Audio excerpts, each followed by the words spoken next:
Good morning. So I just did my first service being paid. I'm on Quora, well, not quite as much right now, but I've answered lots of questions on Quora for free and on Facebook for free. And well, someone saw my value and gave me $7.77 to answer a question. So it was cool. So anyway, in doing that, I realized how much answering these questions helps me. Because whenever I'm sharing whatever I know with someone else or what I think, it reinforces to myself like the same lessons, because we're all connected. We all have the same problems. There might be different details about the problems, but like I can't tell you how many times over and over on Facebook, like in the relationship groups, people have their problems, and it's the pattern of the problem is the same as like hundreds of other problems that people have shared, right? But I remember as like in my 20s or teens, whenever, how I would feel these relationship problems, and it just felt so intense, and like I had no idea what to do about it, and I just felt like a desperation. And people would say things that I say now, and I was just like, how is that even possible? Like I remember in college, I must have been in my early 20s, because this was my third school I went to. I was at university, and then I failed out, and then I went to community college. And so I was taking fun classes because I really didn't want to be there. And in this one class, the teacher, she said her husband was in the military and he was like deployed right now, and like she was totally fine with it. And I remember thinking, like, how is that even possible? How can she be fine with that? Being away from her husband for that long? Like, I can't even imagine a world where I would ever be okay with that. Because I had this, like, my idea of being in a relationship was very like, I want to spend time with him. I want like all these things, like, but the thing is it came from a place of need, which, I had not even begun to explore all the whys of that. Now, no problem. Like, even just 5 years ago, I was in a relationship with a man, an INFP, who lived in North Carolina, in Asheville.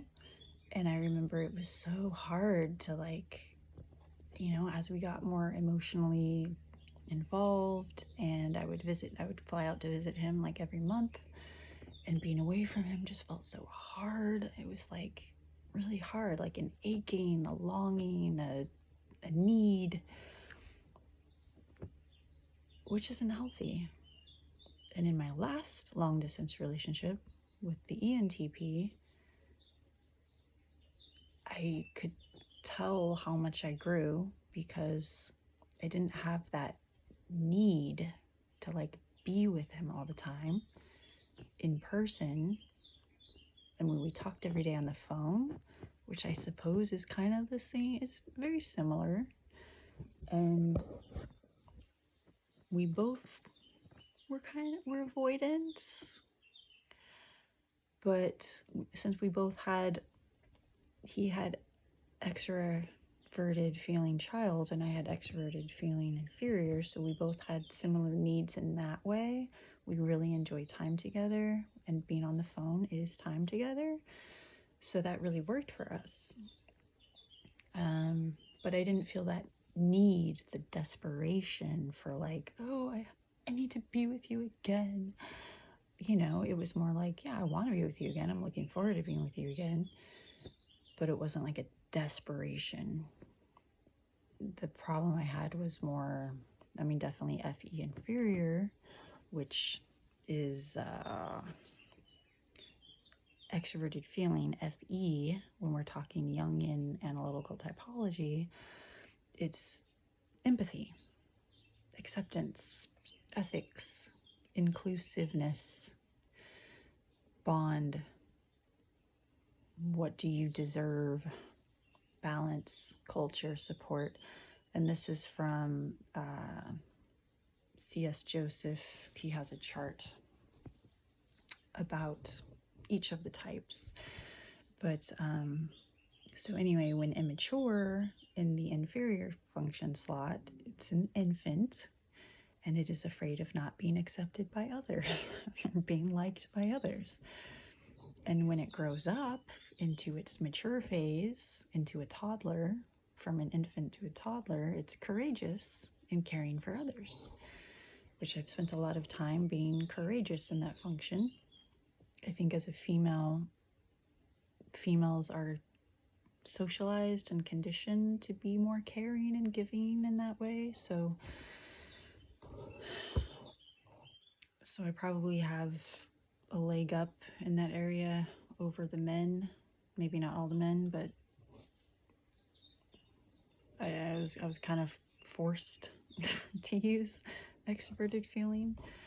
But also I realized it was very important for my growth, and if I ever wanted to be happy, I'm gonna have to learn how to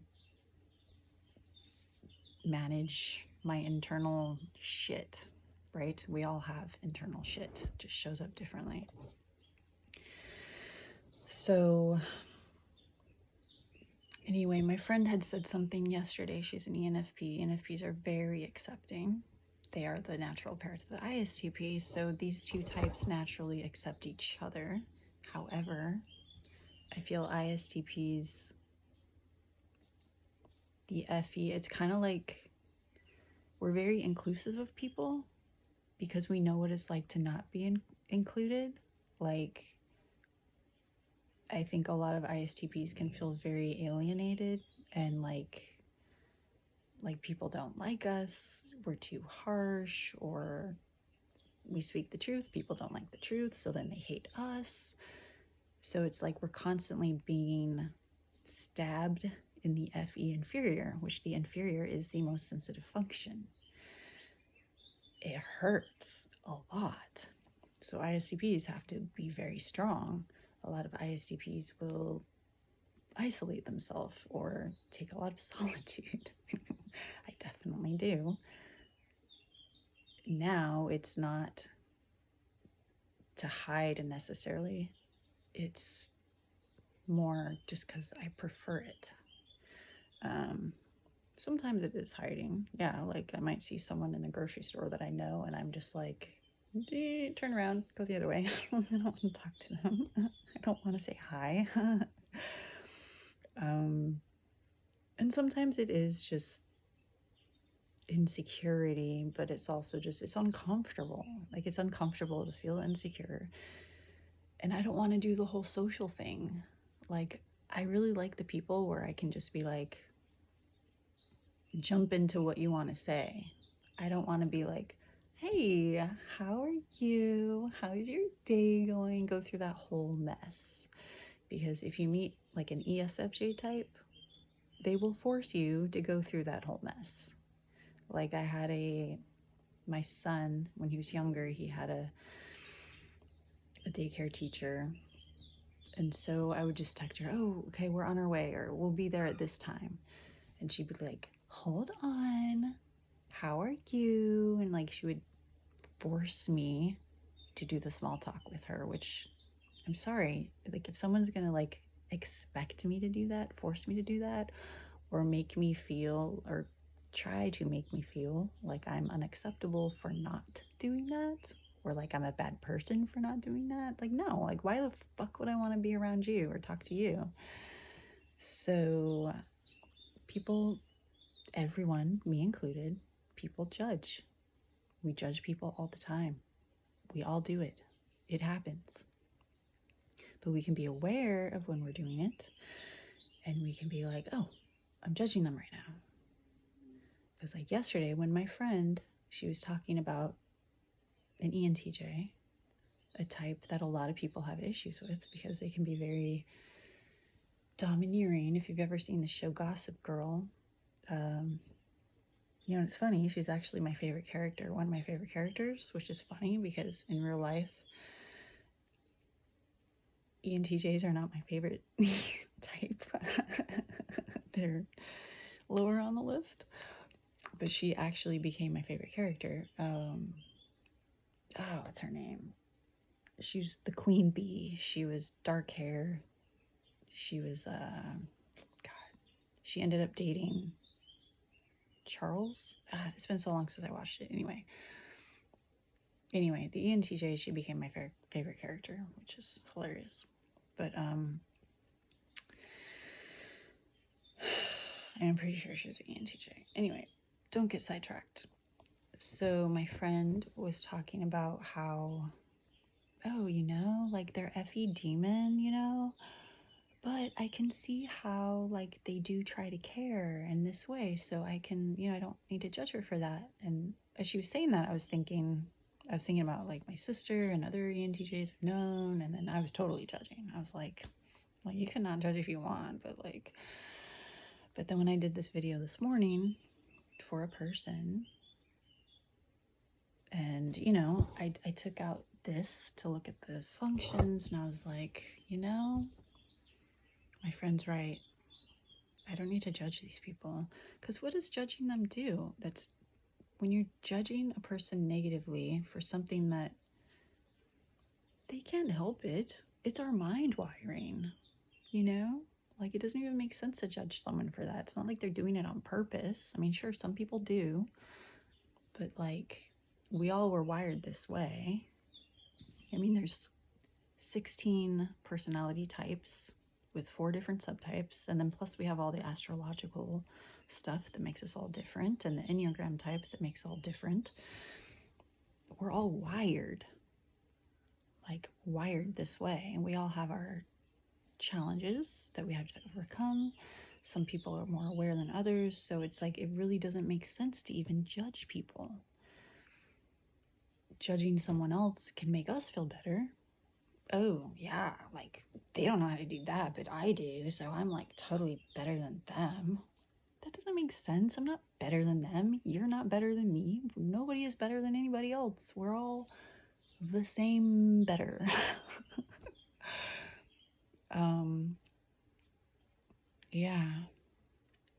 Yeah.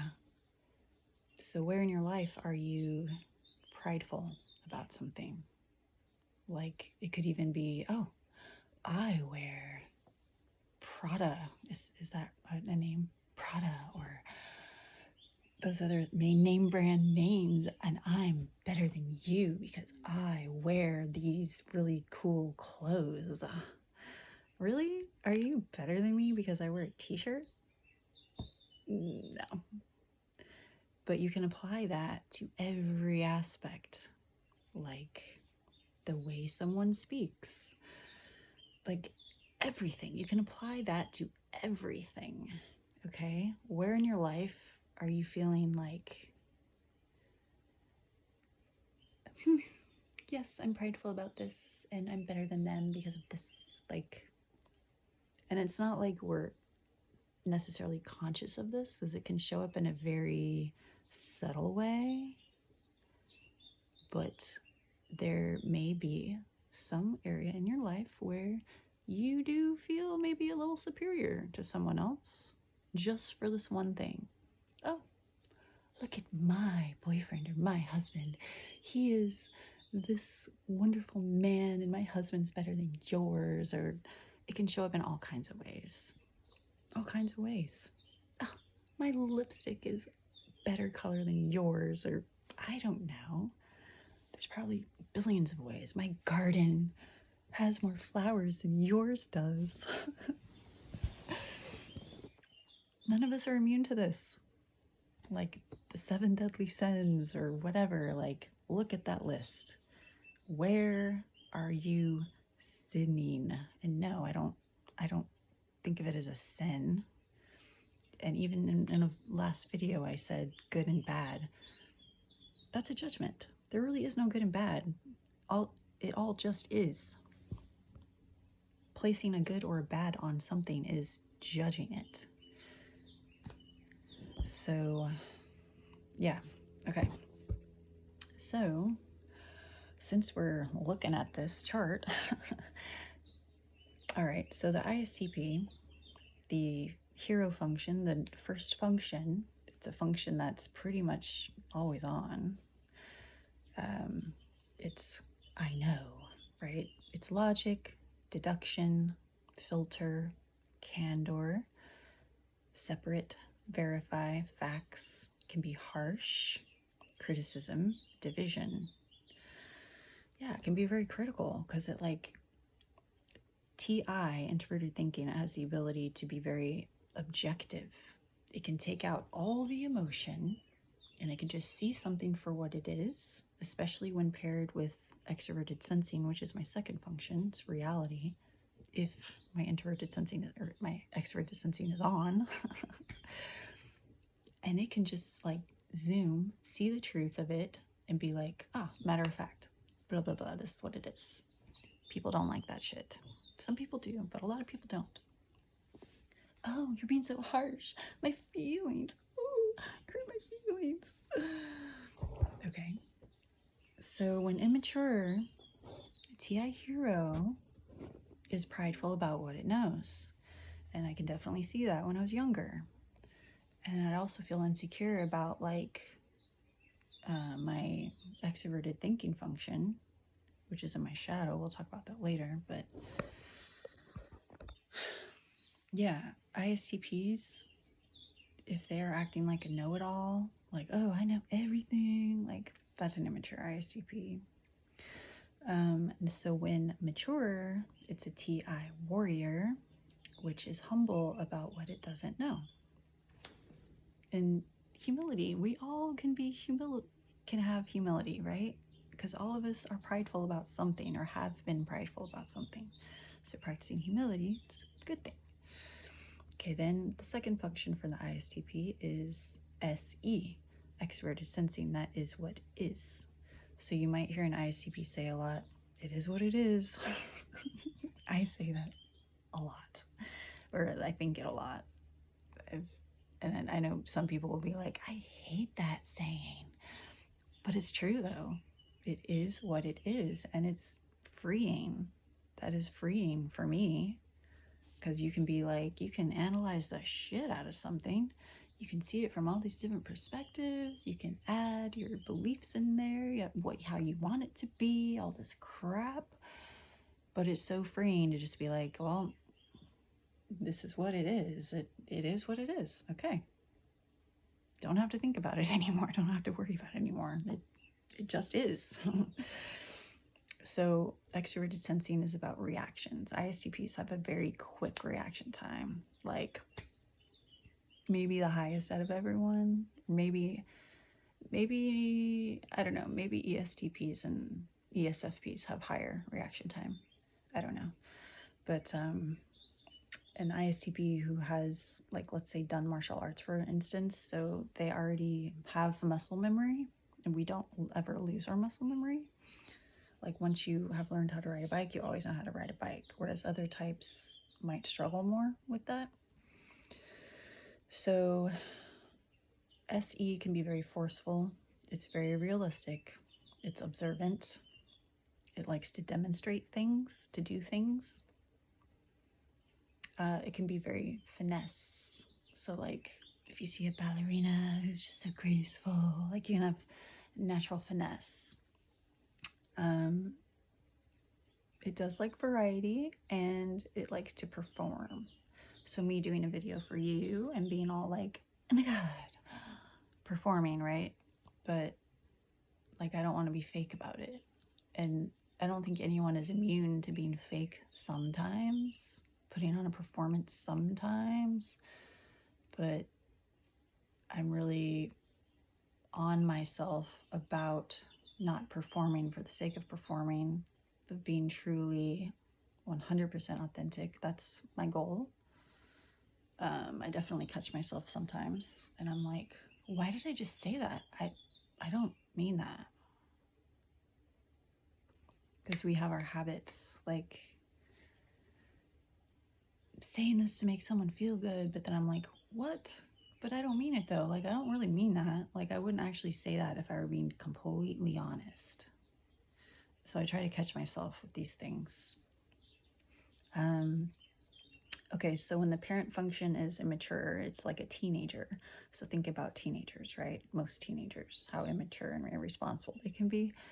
So it's irresponsible with cutting corners. So I try not to cut corners. Doesn't mean I don't ever, but I typically, I think, am mostly mature now not to. And then, so when it's mature, it's a parent function, a responsible parent. It's responsible with doing it right the first time. All right, then we have the child function. The child can be very bratty. Think about like an 8-year-old, a bratty 8-year-old. So everyone has a child function, okay, in their psyche. And for me, the ISTP, it is willpower, extroverted intuition. It's very intuitive. It's very wanty, can be very dreamy. It's all about determination, willpower, choice. It always needs a choice. Destiny, desire, goals, focus, hope, freedom, direction. So the NI child can be very inspiring. It can inspire other people. I find that there's certain types of men who desire me, and I think it's because I have hope and inspiration, and I don't know, it's a very attractive function, I think, for the opposite sex. So in a child, when immature, it is hurt by its choice being taken away. That is so true, and I've had to reparent myself with that. I always have a choice, always have a choice. So when it's more mature, it's instead of an 8-year-old, it's more like a 10-year-old, and it delights in any freedom of choice. But this is a very innocent function. It can be very naive, but very innocent. So when I'm in my like inner child, part of that is I'm in my NI child. So just being free to express myself any way that I feel authentic, free to get up and walk around, free to, like, I've had to really explore all my freedoms. I don't ever want to feel like I'm trapped. And I've learned that freedom is very much a mental thing. Like, even if I were in a prison, strapped down, chained to a wall, I'm still free because freedom is here. I just have to adjust my perspective of freedom. I can still close my eyes. I can dream. I can meditate. I can astral travel. That's freedom. So, all right. We talked about FE inferior. That is a very sensitive function. Very sensitive. Okay, then the shadow functions. So we all have it. So the fifth function that is for me in ISTP, it's TE. It's extroverted thinking. It's I understand. It's rationale, induction, metrics, rules, achievements, status, reputation, standards, beliefs, and labeling. As a kid, I was very like, oh my God, I have to follow the rules. I need to do this right. And oh my God, I'm stupid. Like, I would really worry about getting in trouble, not doing things the right way. Like, I made myself really stressed out over this. Am I not good enough? I need to be better. So when immature, it is an enemy. It is worried about not being educated enough. And when it's mature, it is an ally. It is certain of its knowledge regardless of education. So people that go to college, okay, or get like these doctorate degrees. And they like to be like, oh, I'm so smart. I know what I'm talking about. I have a degree. Well, some people don't have degrees, but they do a lot of studying. They experience life. They have thinking, critical thinking, and they can actually know more than that person that has a degree. So it's important to understand that.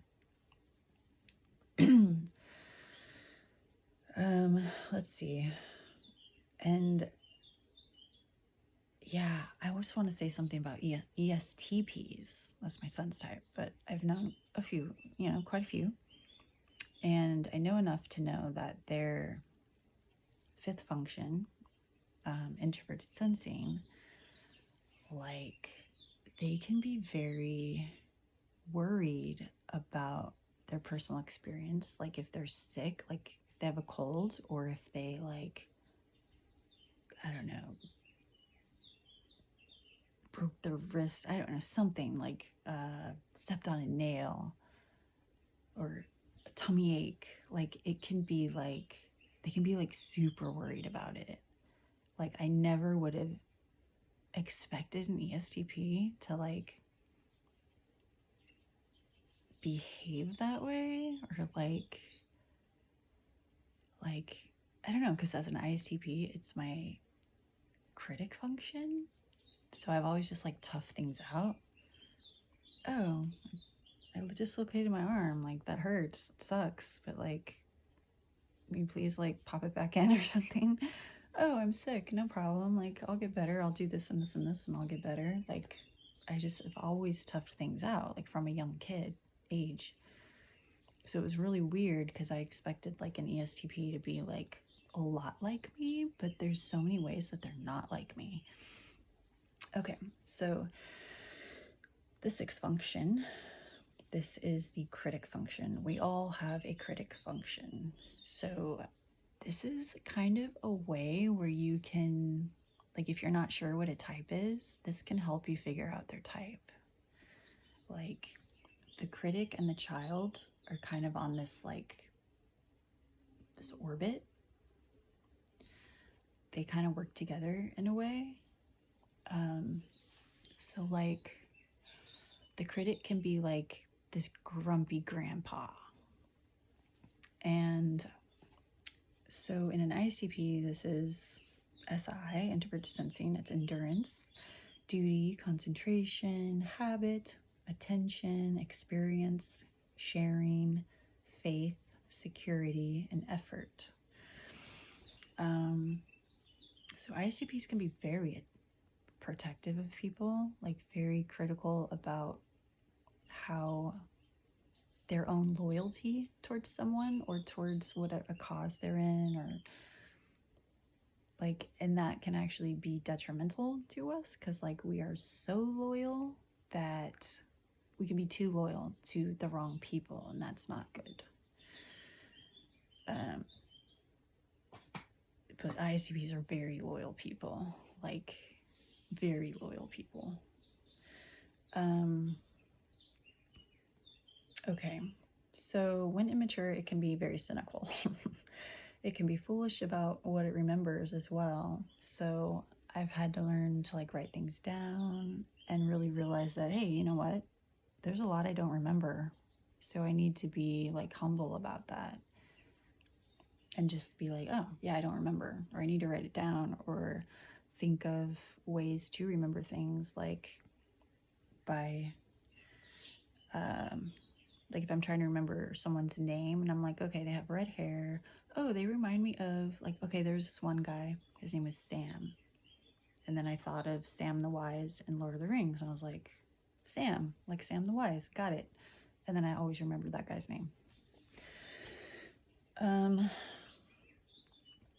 And when the critic function is mature, it is a sage. So it is wise about discipline and routine. Then we have the trickster function. It's a blind spot. It can be confusing. It can be very confusing. But if you grow up in your shadow, you're going to be better at using this than the ISTPs that are very much ego focused, like using our top two functions a lot, like the more you're in the moment, the more this is going to be a blind spot for you. But I grew up in my shadow a lot, so I feel like I had more awareness. Not all the time, I can definitely notice a difference, but a lot of the time I had more awareness of consequences, like some foresight. But I definitely noticed the times when I was purely in the moment and I was completely unaware of like the intentions of others or any kind of consequence. Like I've been in some weird situations where looking back, I'm like, that's so weird that I had no idea what he was doing. Like obvious, so obvious what he was doing. Okay. So NE, extroverted intuition, it is what could happen, possibilities. So it's consequences, metaphysics, desirability, expectations, potential, gravitas, I don't know what that means, possibilities, craftiness, prescience. So when it's immature, it is unaware of consequences and intentions. And when it's mature, it becomes a master function, which is what I'm trying to do. It discovers what people really want. And it also can see all the possibilities, which I think even when it's mature, it can see possibilities. But when you're under stress, there's anxiety attached to it. And I notice that when I'm doing tarot, when I'm centered,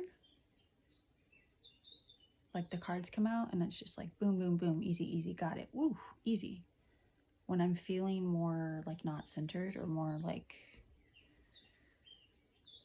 there's times I just feel confused. A card comes up and I feel so confused. Or when I'm feeling anxious and I'm like, no, I need to recenter myself before doing a reading. And I think it has to do with the trickster function, because is it a trickster or is it a master? I need to center myself to use it as a master. And I'm sure I still have a long way to go to get to that master status of it, but I definitely notice a difference when it's trickster versus master, if that makes sense. So an ISTP can become like an oracle because our superego is an INFP. So we can literally become like an oracle for others. We can become like someone who makes the world a better place